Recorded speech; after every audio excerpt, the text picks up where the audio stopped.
didn't feel particularly slow then when you were behind the safety car?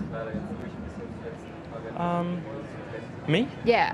Oh, As you might remember, Lando Norris was handed an incredibly detrimental 5-second penalty midway through the Canadian Grand Prix for what the stewards deemed unsportsmanlike behaviour. A penalty which meant he was dropped from 9th to 13th after the checkered flag, costing his team points, but also a penalty that left a lot of fans scratching their heads as to what actually happened, and a penalty that shows a clear change of intent from the stewards and the FIA. It's that wording, unsportsmanlike behaviour. It's referring to an article in the Sporting Code which states that they can penalise any infringement of the principles of fairness in competition, behaviour in an unsportsmanlike manner, or attempt to influence the result of a competition in a way that is contrary to the sporting ethics.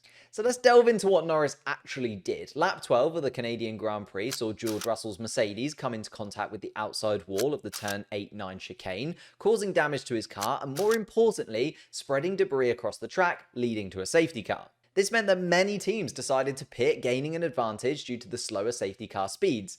Unfortunately for the Papaya team, Piastri and Norris were incredibly close to one another, and getting both of them through the pits effectively would have been very difficult. So Norris started slowing to allow a gap to form between himself and his teammate Oscar Piastri behind the safety car, so that they could pit on the same lap, a tactic that is commonly used by teams to allow for two cars from the same team to stop at the same time. It's also referred to as double stacking. I mean, a clearly frustrated Lando Norris after the race even said, "Plenty of times you go slow under the virtual safety car. If I get a penalty there, I should get a penalty for the last 3 years as well. So should everyone else." And he kinda has a point. He himself did something very similar at the Italian Grand Prix in 2020. We saw Valtteri Bottas backing up the pack on multiple occasions in 2021 as Mercedes battled with Red Bull. And even at this year's Azerbaijan Grand Prix, Lance Stroll backed off teammate Fernando Alonso, so much so that George Russell attempted to overtake him in the pit lane.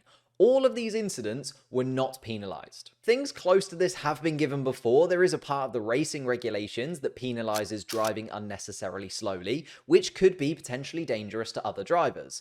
But as I mentioned previously, Lando was not given a racing penalty. His penalty did not come as a Formula 1 regulation breach, but instead from the FIA International Sporting Code. This is because the problem that the stewards had with Norris backing off in Canada was that Charles Leclerc and Alex Albon were close behind him, and their race was impacted by Norris slowing down by approximately 50 kilometers an hour around turn 10 and down that back straight. And this is why I think to classify the penalty in the way that it has been as an unsportsmanlike act completely changes how these incidents have to be seen in the future. Andrea Stella probably put it best, saying, "We understand the position of the stewards. We understand that they may want to set a precedent, so there's a kind of new way of interpreting the way you have to drive under safety car.